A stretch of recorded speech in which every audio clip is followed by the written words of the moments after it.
பவி நில்லு பவி. பவி நீதான பவி என்ன பிடிச்சிருக்குன்னு சொன்ன. பிடிச்சிருக்குன்னு சொன்னீங்க. ஏன் நான் உங்களை லவ் பண்ணாத என் மேரேஜ் போகணும்.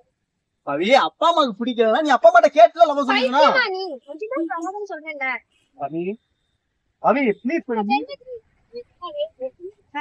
பவி நான் சொல்றேன் கேளு. Stupid, don't follow me.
குமாரே, நீ சொன்னது மாதிரி உன் மகனுக்கு காதல் பித்து தலைக்கே தான் கிடக்கு.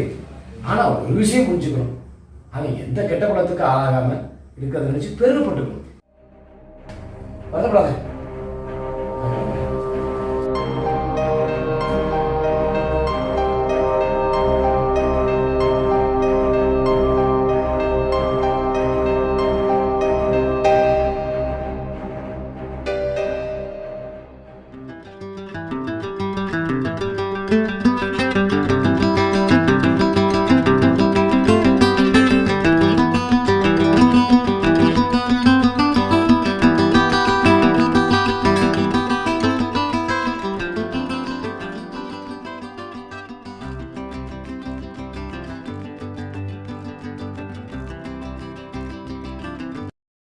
குமார் மகன் மாதிரி இருக்கு.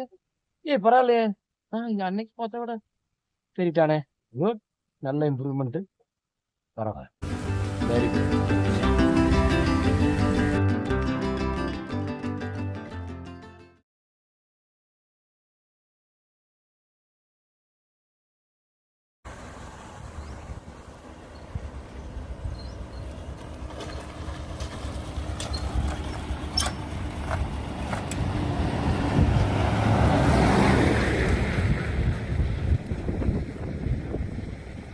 சார் வாங்க சார். சார் ஒரு ½ அன் ஹவரில் வந்துடுவேன் sir. Okay sir, okay sir. இது சார் இந்த ஷாப்பிங் லிங்க்கா சார்? பைலட் மூவி லிங்க்கா? Okay sir, okay sir. இந்த வாட்ஸ்அப் அனுப்புகிறேன். Okay, thank you sir.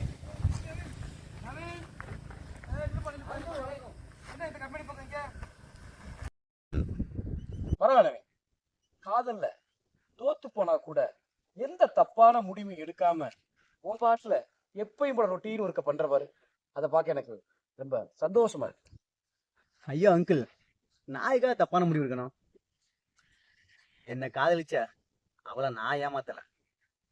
அவளை நம்பி உண்மையா உயிருக்குயிரா லவ் பண்ண என்னதான் அவ ஏமாத்திருக்கா. இதுல யாரு துரோகி? செஞ்ச தப்புக்கு யாரு கூனி குறுகி வருத்தப்படணும்ட்டு உங்களுக்கே தெரியும். அவதான் நியாயமா தன்னோட காதலுக்காக பெத்தவங்க கிட்ட உறுதியோட போராடல அவளை. ஏன்னா அவ காதல்ல உண்மை இல்லை. இந்த காலத்து பொண்ணுங்களே இப்படித்தான்ப்பா. என் மேற்கத்திய நாகரிகம் படுத்துற பாடு. நல்ல வேலை எனக்கு வேதம் அவளை பத்தி எனக்கு தெரிஞ்சது. ஆனா ஒண்ணு சொல்றேன், எனக்கு கண்டிப்பா இந்த மாதிரி ஒரு நல்லவனை, இந்த மாதிரி ஒரு திறமையானவனை மிஸ் பண்ணிட்டோமே, அவ வாழ்க்கையில அணுவா உத்தரவாதப்படுற அளவுக்கு அவளை கண்டிப்பா பழி வாங்க விட மாட்டேன். என்னப்பா பழி வாங்க போறியா? என்னப்பா வேதாளம் மீண்டும் மிருங்க மரத்துல ஏறுது. அங்கிள், பழி வாங்குறதுன்னா நீங்க நினைக்கிற மாதிரி ஆசிட் அடிக்கிறது, கொலை பண்றது, தற்கொலை பண்றது, 2 பேரும் சேர்ந்து எடுத்துக்கிட்ட போட்டோவை சோசியல் மீடியால ஷேர் பண்ணி அவமானப்படுத்துறது, இந்த மேரேஜை நிறுத்தி 2 வீட்டுக்காரங்களுக்கு நிம்மதி இல்லாம ஆக்குறது, அந்த பொண்ணை பத்தி ஊர் ஃபுல்லா தப்பு தப்பா பேசுறதுன்னு சொல்லி கேவலமான வேலை செய்யற ஆளு நான் கிடையாது. நம்மளோட பழிவாங்க வேற மாதிரி தப்பா வேற மாதிரி. இந்த மாதிரி ஒருத்தனை மிஸ் பண்ணிட்டோமேனு 100 மணி நேரமும் அவன் பொறாமப்படுற அளவுக்கு நான் ஜெயிச்சு காட்டுவேன். ஒரு நேரத்துல டிவி, நியூஸ், பேப்பரு, எந்த சோசியல் மீடியா ஓபன் பண்ணாலும் என்ன பெருமையா பேசுற அளவுக்கு செஞ்சியான். அந்த நாள் பாருங்க அங்கிள், இதுதான் நான் பணி வாங்குற ஸ்டைல். எப்படி இருக்கு? சூப்பர். காதல்ல தோத்து போன எல்லா இளைஞர்களும் ஒன்ன மாதிரிதான் இருக்கணும். அதை விட்டுப்புட்டு தேவதாஸ் மாதிரி தாடி வளர்க்கறது, தம் அடிச்சுக்கிட்டு, தண்ணி அடிச்சுக்கிட்டு, சூசைட் பண்ண விழுகிறது, ரயில் முன்னாடி விழுகிறது, கஞ்சா குடிச்சுக்கிட்டு திரிகிறது, சுடுகாடா அலைஞ்சு உட்கார்ந்துக்கிட்டு ஞானி மாதிரி யோசிக்கிறது, இதெல்லாம் இல்லாம நீ புது மாதிரியா யோசிக்கிறது இளைஞர்களுக்கெல்லாம் நீ ஒரு முன்னுதாரணம்ப்பா. தப்பு பண்ணவெல்லாம் நல்லா இருக்கும்போது தப்பே பண்ணாத நீ ஏன்ப்பா தண்டிக்கப்படணும்? உன்னை நினைச்சா எனக்கு ரொம்ப பெருமையா இருக்குப்பா.